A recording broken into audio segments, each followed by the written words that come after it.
की और मोदी जी की रीति नीतियों का और एक बड़ी खबर इस बीच, राघोपुर से तेजस्वी यादव पीछे चल रहे हैं। राघोपुर सीट से सतीश कुमार भारतीय जनता पार्टी के उन्हें टक्कर देकर के आगे निकल गए। देखिए राघोपुर से ताजा अपडेट ये आ रही है अंशिका, लालू यादव के दोनों लाल इस वक्त बेहाल। बिल्कुल, और मेरी आंखें तो रुझानों से ही नहीं हट रही हैं। एनडीए अलायंस देखिए 186 सीटों से आगे चल रही है इस वक्त, ये बहुत बड़ी बात है। जहां बहुमत का आंकड़ा 122 है तो वहां पर देखिए इतनी तेजी से एनडीए अलायंस जो है आगे बढ़ती हुई नजर आ रही है। ये अपने आप में ये बहुत बड़ी बात है। एनडीए 180 से भी ज्यादा सीटों से आगे चल रही है। और अगर बात करें महागठबंधन की तो 51 सीटों से आगे जो है महागठबंधन इस वक्त चल रही है। लेकिन तेजस्वी यादव के लिए एक बहुत बुरी खबर आ रही है।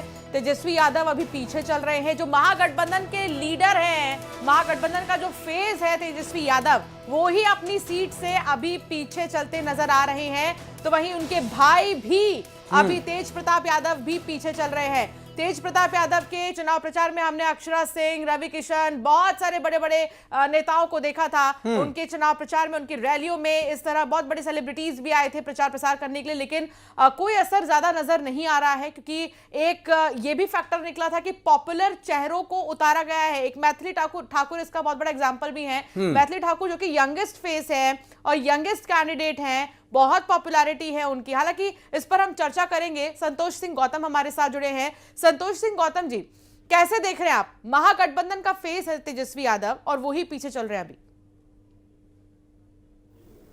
देखिए, ये तो बहुत चौंकाने वाली खबर है कि तेजस्वी यादव पीछे चल रहे हैं। मैं समझता हूं कि हालांकि यह बहुत प्रारंभिक रुझान है, लेकिन अगर ये नतीजे रिजल्ट्स में तब्दील होते हैं तो फिर बहुत सारी बातों पर विश्लेषण करना होगा कि आखिर महागठबंधन की हार क्यों हुई और किस तरह से इनको एनडीए को इतना प्रचंड बहुमत मिला। तो अब इसमें यह कह के खारिज कर देना कि कांग्रेस के आरोपों में दम नहीं था, कांग्रेस का आरोप तो आज भी कायम है। और वोट चोरी का जो हमने आरोप लगाया है, वोट चोरी के आरोपों से हम कभी पीछे नहीं हटेंगे, क्योंकि ज्ञानेश कुमार ने जिस तरीके से व्यवहार किया है वो एक चुनाव आयुक्त का व्यवहार नहीं होता है, वो भारतीय जनता पार्टी के एजेंट का, कार्यकर्ता का व्यवहार होता है, पहली बात। दूसरी बात यह है कि हम ये देखेंगे कि आचार संहिता का उल्लंघन हुआ है या नहीं हुआ है। 10,000 रुपए अगर वोटिंग के 5 दिन पहले, 6 दिन पहले मतदाताओं के खाते में डाले गए और चुनाव आयोग ने उस पर कोई एक्शन नहीं लिया, तो मैं समझता हूं यह सीधा सीधा आदर्श आचार संहिता का उल्लंघन था। और अगर कोई और कैंडिडेट करता या किसी विपक्षी दल का व्यक्ति करता तो उस पर कठोर कार्रवाई होती। लेकिन संस्थागत रूप से सरकार ने यदि इस तरीके का काम किया है और चुनाव आयोग ने अकेले छोड़ दिया। महागठबंधन तो सिर्फ नाम के लिए था, लेकिन तेजस्वी यादव अकेले अपने दम पर जो है प्रचार कर रहे थे, लोगों के बीच जा रहे थे। सेकंड फेज की याद दिला दूं मैं, जब राहुल गांधी मध्य प्रदेश में ही थे, राहुल गांधी जंगल सफारी कर रहे थे, उस पर खूब सियासत हुई और बीजेपी ने राहुल गांधी को एक टैग दे दिया, लीडर ऑफ पर्यटन। देखिए क्या होता है, मैं आपको बता दूं, अगर कोई दल जीतने लग जाए तो हम उसकी तारीफों में उसके कसीदे काटने लगे, इसमें कोई तुक नहीं है। अगर राहुल गांधी के ऊपर ये आरोप लगा रहे हैं आप कि राहुल गांधी जंगल सफारी कर रहे थे, तो जब दिल्ली में विस्फोट हुआ और मोदी जी भूटान पहुंच गए जश्न मनाने जन्मदिन का, वहां के राजा का, उस पर प्रश्न खड़े करिए आप। अगर आप में ताकत है, पत्रकारिता की सही मिसाल दे रही हैं आप, खड़े करिए कि मोदी जी यहां पर अस्पताल में आपको घायलों से मिलने जाना चाहिए था, शोक व्यक्त भारत में करना चाहिए था, आप भूटान में जन्मदिन मना रहे थे। अगर चुनाव की बात कर रहे हैं, आप लास्ट की बात कर रहे हैं, लास्ट पर हमारी कवरेज लगातार चली थी। मैं आ रहा हूं, मैं आपके पास आ रहा हूं, हमारे साथ और भी मेहमान हैं। नहीं, मोदी जी वहां आ रहा हूं, मैं आ रहा हूं, उठाइए आप। सुनिए ना, बिल्कुल उठ रहा है सर, आप लेट जुड़े हैं, उठ रहा है। सुनील जी हमारे साथ मौजूद हैं। सुनील भाई, कौशिक जी, ये बात जो अभी तक देखने को मिली, चाहे बड़े चेहरों की बात हो, कौन प्रचार में उतरा कौन नहीं उतरा, 100 सबसे ज्यादा रैलियां जो करने का असर है वो स्वर्गीय रामविलास के सुपुत्र ने वो दिखा दिया। कितनी 170 प्लस उन्होंने रैलियां की, तो 0 से वो 19 सीटों पर पहुंच गए। अगर टाइगर सफारी की बजाय बिहार में अगर राहुल गांधी होते तो शायद जो 19 से 11 पर पहुंच गए, तो वो 11 हो सकता है 19 से आगे 20-25 या और भी ज्यादा सीटें मिलती। सुनील जी, देखो, बिल्कुल निश्चित तौर से आप सही कह रहे हैं। और आप ये देखेंगे कि जो भी सामंजस्य चुनाव लड़ने से पहले होना चाहिए था महागठबंधन में, वो देखने को नहीं मिला। और सीधा सीधा संदेश ये चला गया कि जब राहुल गांधी से उनकी मुलाकात दिल्ली में होनी थी, वो मुलाकात नहीं हुई और उसके तमाम कयास बिहार की राजनीति में लगाए गए कि एक बड़ा नेता जो मुख्यमंत्री का दावेदार हो, यदि उसको राहुल गांधी समय नहीं देते हैं मिलने के लिए, तो निश्चित तौर से ये तस्वीर दिखा रहे हैं हम एक तुलसी आवाज आ रही सिलावट है? जो कि मिठाई खिला रहे हैं। बीजेपी जीत का जश्न मना रही है। आप कंटिन्यू करिए सुनील जी। हेलो। हाँ सुनील जी बोलिए, आ रही है, आवाज आ रही है, बोलिए। जी, तो वही वही है कि जो बिहार की राजनीति में संदेश जाना चाहिए था, वो संदेश नहीं गया। और जो सीट अनिल बंटवारे को लेकर के आप देखेंगे कि लालू प्रसाद हाँ यादव हाँ ने हाँ बिना लिख भेजना बेटा। गठबंधन के साथियों को विश्वास में लिए इस तरीके से टिकटों का वितरण शुरू कर दिया। और बिहार की राजनीति में देखिए आप, जो गठबंधन में लोग लड़ रहे हैं वो एक दूसरे के सामने लड़ रहे हैं। तो जो एक बड़े एनडीए जैसे दल गठबंधन से यदि आप सामना करने जा रहे हैं, जहां 6 महीने पूर्व प्रधानमंत्री ने रैलियां संबोधित करके निश्चित तौर से की जनता ने भी विश्वास करके ये सिद्ध कर दिया। अब देश में विकास प्रगति का दौर मोदी जी के नेतृत्व में भारतीय जनता पार्टी कर रही है। हाँ, सबको खिला रहा हूँ। ये जीत की मिठाई है, ये भाजपा की जीत की मिठाई है।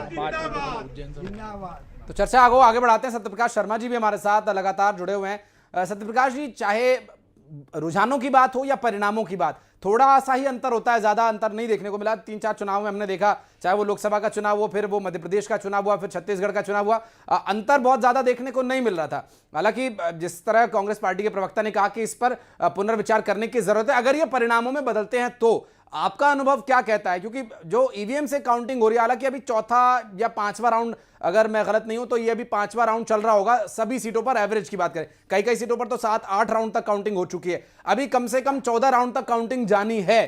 तो क्या आंकड़े, क्या तस्वीरें बदलने की संभावना है? महागठबंधन को कुछ बूस्ट मिल सकता है, कोई संजीवनी मिलने की संभावनाएं नजर आती है फिलहाल? देखिए, अभी की स्थिति जो देखी जाए तो 11-20 हो चुके हैं। हाँ। ऑलमोस्ट जो एवरेज राउंड्स होते हैं वो 20 मान के चलते हैं। आपने कहा कि ये यानी 2 बजे तक लगभग पूरे रिजल्ट्स आ जाने चाहिए, 98-90% रिजल्ट आ जाएगा।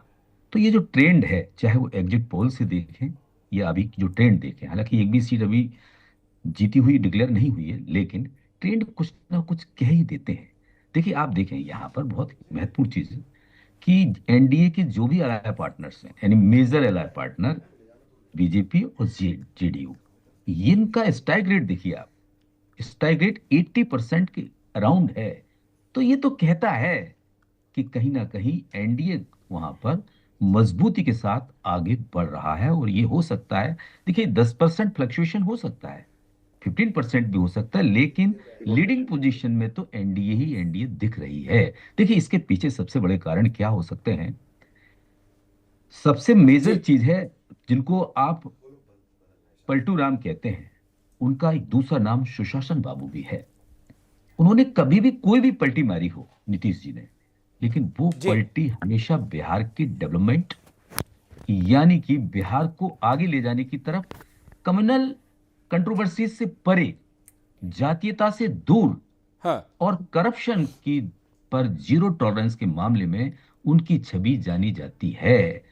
कहीं ना कहीं बिहार का जो वोटर्स है वो बहुत ही ब्रिलियंट वोटर है, जिसने उस सुशासन, उस कम्युनल जो कंट्रोवर्सीज हैं उनसे, जाति से और ट्रांसपेरेंट गवर्नमेंट को बढ़ावा दिया है। आपको एक महत्वपूर्ण चीज देखिए यहां पर कि सबसे बड़ा अगर कोई फायदा अब की बार हुआ है तो वो नीतीश कुमार को हुआ है। कि पिछले इलेक्शन से अगर कंपेयर करते हैं तो नीतीश की सीट्स कहां पहुंच रही हैं, यानी 101 सीट पर लड़ने वाला 80 के ऊपर, यानी 80 के अराउंड बीजेपी का परफॉर्मेंस देखिए। तो कहने का तात्पर्य है नरेंद्र मोदी की लीडरशिप या सरकार की स्टेबिलिटी एक बड़ा कारण भी हो सकता है कि उनको लगता है डबल इंजन की सरकार, विकास और स्टेबिलिटी, दोनों मेजर पॉलिटिकल आउटफिट्स की स्टेबिलिटी कहीं ना कहीं बिहार के डेवलपमेंट में साथ दे सकती है। इसलिए ये जो अभी आपके ट्रेंड दिख रहे हैं, ये ट्रेंड तो इसी तरफ इशारा करते हैं कि बिहार में ना तो जाति चली, ना ही धर्म चला, क्योंकि M/Y फैक्टर की अगर बात करते हैं तो आप देखिए क्या स्थिति हो रही है। लेकिन एक चीज आपने देखी होगी कि बीजेपी ने इस समय बहुत स्ट्रेटेजिक ये इलेक्शन लड़ा है। पूरे एनडीए ने यादव कम्युनिटी, जहां 40% यादव कम्युनिटी का वोट है, तो उस पर फोकस आरजेडी का था। उन्होंने 50 से 60% वोट्स टिकट्स दिए। लेकिन बीजेपी की स्ट्रेटजी देखिए, जिस प्रकार से हरियाणा में जो स्ट्रेटजी अपनाई, आपने देखा कि नॉन जाट ओबीसी पर फोकस किया, क्योंकि कांग्रेस के साथ जाट कम्युनिटी थी, लेकिन जीत किसको मिली? वहां भारतीय जनता तो पार्टी जो को। हरियाणा में जाट ठीक उसी- कम्युनिटी के साथ है वही बिहार में क्या यादव कम्युनिटी के साथ